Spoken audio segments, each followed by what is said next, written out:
дуруд мегӯям ба ҳамаи онҳое ки ин лаҳзаҳо бо мо пайвастанд, бо мо яъне бо радиои озодӣ, ки ман Шаълои Гулхоҷа мехоҳам дар ин соат ки ҳоло ба вақти Прага соат 7:06 ва ба вақти Душанбе 10:06 шуморо бо хабарҳои муҳими Тоҷикистону ҷаҳон کنم و امیدوارم شما هر کجایی که هستید صحت و سلامت هستید و چون همیشه تا آخر این گفتار ما رو همراهی خواهید کرد تا بفهمید که در تاجیکستان این لحظه ها چی میگذرد. خب آغاز میکنم از اون که نهادهای امنیتی تاجیکستان و ازبکستان سازشنامه نوی همکاری را امضا کردند. این سازشنامه دیروز در پی سفر اختیار عبداللهیف رئیس خدمات بی‌خطری دولتی ازبکستان در دوشنبه امضا شد. منابع رادیو آزادی گفتند که رهبران خدمات مخصوص توجیکستان و ازبکستان در مسائل مبارزه بر ضد تروریسم، حفظ مرز دولتی، مبادله اطلاعات، تقویت مبارزه علیه خطرهای جهانی مذاکرات کردند. باید گفت که در چارچوب این سفر هیئت خدمات بی‌خطری دولت ازبکستان با جریان بنیاد نیروگاه برقی آبی راغون هم شناس شدند. طور شما میدانید ساختمان این نیروگاه در عهد رهبری پرزیدنت سابق ازبکستان اسلام کریموف یکی از مسائل مورد بحث دو کشور بود. اون زمان توشکند با اظهار اینکه بنیاد نیروگاه باعث به ایجاد مشکلات محیط زیست در منطقه می شود، مخالف ساختمان آن برآمد میکرد. ضمن بهبود رابطه‌های میان دوشنبه و توشکند از ماه سپتامبر سال 2016 شروع شد. در جریان سفر دولتی شوکت میرزیویف پرزیدنت ازبکستان به دوشنبه در ماه مارس امسال 29 سازشنامه امضا گردید که مهمترینش لغو ویزا برای آمد و رفت شهروندان دو کشور می باشد. خوب، یک تفصیلات دیگری هم داریم که با گذشت یک هفته از قتل ماهره یتیم و 33 ساله از سوی شوهر سابقش که در میان جامعه تاجیکستان خیلی واکنش‌های زیاد رو به بار آورده بود، همکاران ما توانستند جزئیات این حادثه رو پیدا کنند. طبعا مادر بابا جان شیرینوف، خوشدامن سابق ماهره، در صحبت با همکاران ما گفته است 6 میلیون ماهره یتیم و در حوله آنها با ضرب 11 کرد کشته شده است. او نقل کرد که هنگام دعوای همسران سابق در دست پسرش کرد را ندیده است و تلاش کرده است آنها را از هم جدا کند، ولی در این لحظه از کدامیش ضرب خورده و از هوش می رود و وقتی به هوش آمده است علاقه فلاکت رخ داده بوده است. و خوشدامن سابق ماهره میگوید که گویا او خودش کوشش کرده است که ماهره را به بیمارستان برد.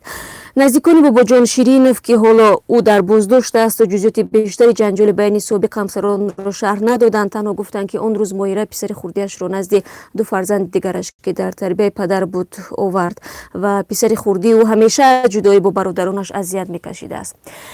با ادعای خانواده ماهره یتیم و با وجود قرار 2 سال پیش دادگاه که کودکان را به تربیت مادر مانده بود، بابا جان شیرینوف آنها را مجبوری با خود گرفته از دیدار با مادر محروم کرده است. در صحبت قبلی خواهر ماهره به رادیو آزادی گفت که در 2 سال بعد طلاق مادر تنها 5 بار توانست به دیدار فرزندانش برسد که یکی 8 ساله و دیگری 10 ساله بودند.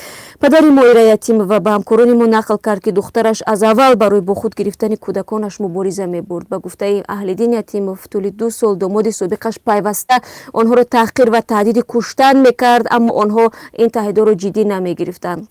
ماهره به گفته نزدیکانش برای بسیار همسری و خشونت و زورآوری از بالای شوهرش به دادستانی هم مراجعت کرده است. همین گونه به کمیته کار با زنان هم مراجعت کرده بود و ماهره به خانواده‌اش نقل کرده است که گویا رهبر کمیته زنان در حضور سابق شوهرش به او گفته است که صبر کند و زندگی را با شوهرش ادامه دهد. ولی در همین حال مقامات کمیته کار با زنان بعد از دریافت شکایت یا که بعد از کشته شدن ماهره یتیم و به رادیو آزادی گفتند که آنها تمام سندها را سنجیدند و آمدن ماهره و گفته های او را آنها در کمیته پیدا نکردند.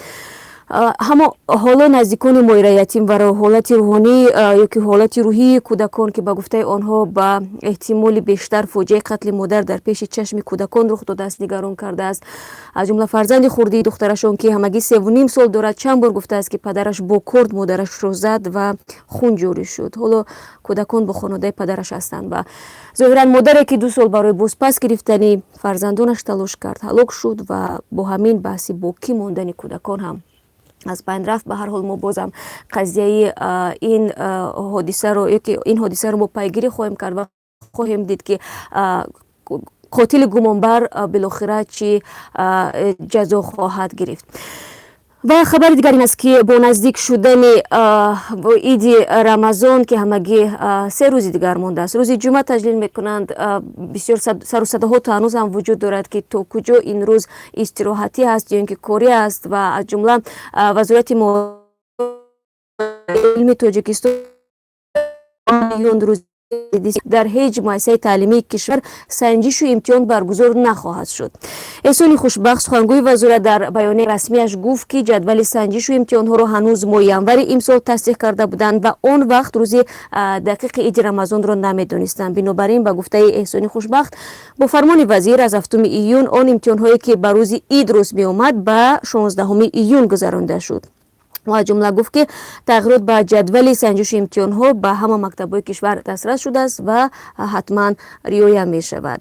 خب روز عید رمضان و عید قربان در تاجیکستان رسما روز استراحت است، اما سال گذشته مقامات هنگام تجلیل از عید فطر مانع گردک کودکان شده. در عید قربان خوانندگان و دانشجویان را به مکتب ها و بعضی کارگران را به اداره‌های دولتی دعوت نمودند و با توجه به این امسال این نگرانی وجود داشت که مقامات با بهانه سنجش و امتحان ها در مکتب نخواهند گذاشت که خوانندگان و دانشجویان استراحت بکنند. و این گفته های وزارت معارف در حالی است که چند لحظه پیش یکی از کاربران رادیو آزادی به ما نوشت که حتی در باغچه به آنها گفتند که روز 15 باید کودکان به باغچه بیایند و خوب 2 روز دیگر مونده است و ما میبینیم که آیا واقعا مردم استراحت خواهند کرد در این روز یا اینکه مثل سال پیش روزی کاری خواهد بود.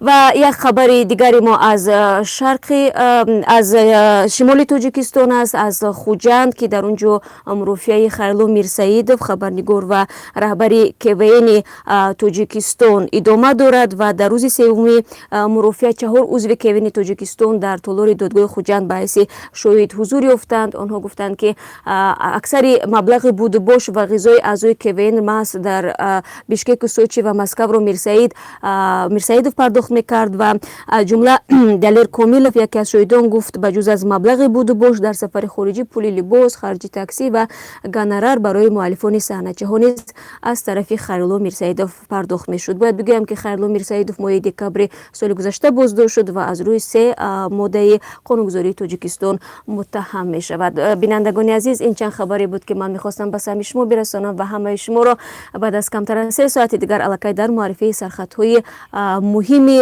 خبرهای تاجیکستان و جهان منتظر هستم. شالوگ خوجا بودم با شما. تشکر برای همراهی.